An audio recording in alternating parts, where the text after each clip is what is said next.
So when I did my review of the race for the Belgian Grand Prix, I said that George Russell did an incredible job to win, and that my next video would be about how he managed to win. But turns out I was wrong, because my next video is this one, which is how he's managed to be disqualified. This is unbelievable. I never saw this coming. But yes, it's official now. As I record this, Formula 1 has just confirmed that George Russell has been disqualified from the 2024 Belgian Grand Prix, and Sir Lewis Hamilton has been promoted to win his 5th Belgian Grand Prix. This is incredible.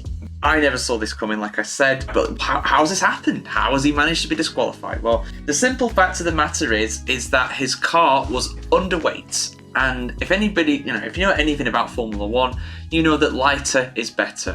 Lighter is faster, so therefore it's better. So if your car is light, it will go faster. There have been times in the past where teams have been running cars where they're overweight, and because of that they've been at a performance disadvantage. In Formula 1 there is a overall weight limit of both the car and the driver that has to be adhered to. That is 796.5 kilograms. Sorry, that is the weight of George Russell's car, so the actual weight that is allowed is 798 kilograms, because he was 1.5 kilograms underweight.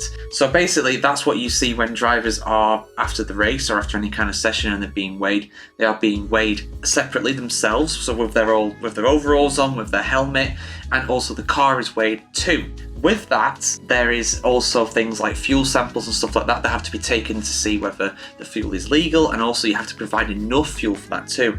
Sir Lewis Hamilton, back in Spanish Grand Prix qualifying in 2012, was disqualified because his car could not provide a big enough fuel sample, so he lost pole position to none other than Pastor Maldonado that day. That was a weird Grand Prix. They'll never see anything like that again, but yeah, that's the rabbit hole if you want to go down that. But staying with this rabbit hole, yeah, and this is the thing, some people may say, oh, disqualified for that, that's really harsh. Well, effectively the car is illegal. It's like having an engine that is a different specification to what is allowed. It's like having a front wing that flexes too much, like Red Bull were protesting McLaren for. It's like anything that you like having tyres that are too good, like having fuel that is of a mixture that's not allowed, and with a chemical that's not allowed either. And it can be very rightfully argued that those 1.5 kilograms could have been vital to George Russell holding on to win the race. It's irrelevant that he was actually his teammate that he was fighting. Because of that, it meant that he could have gone faster and could have held on to the position. It could absolutely be argued that. So why Russell's car was underweight is a question for Mercedes.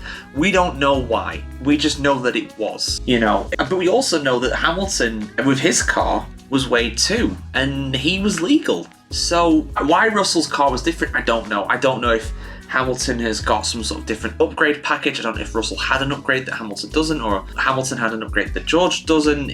I have no idea. We don't know. There's going to be some fallout from this. This is like I said, this is just a breaking news story that has come to us now. But the long and short of it is that George Russell has been disqualified, thrown out of the Belgian Grand Prix. This is a standard kind of punishment. We haven't seen it for a long time, but it's something that's been in Formula 1 for a very long time, way longer than I've been following, probably 25, 30 years, even longer probably. The result of that means, of course, Sir Lewis Hamilton wins the Belgian Grand Prix, the Belgian Grand Prix victory in his career. He draws level with Ayrton Senna, his idol, with 5 overall victories in the Belgian Grand Prix, and one behind the overall record holder, Michael Schumacher, on 6. But that'll be little consolation to him. It also means that Mercedes, in their hunt to get 3rd, 2nd in the Constructors' Championship, is severely dented as well. We have Oscar Piastri going up to 2nd place. In 3rd, it's Charles Leclerc getting a podium for Ferrari. 4th place, Max Verstappen. 5th, Lando Norris.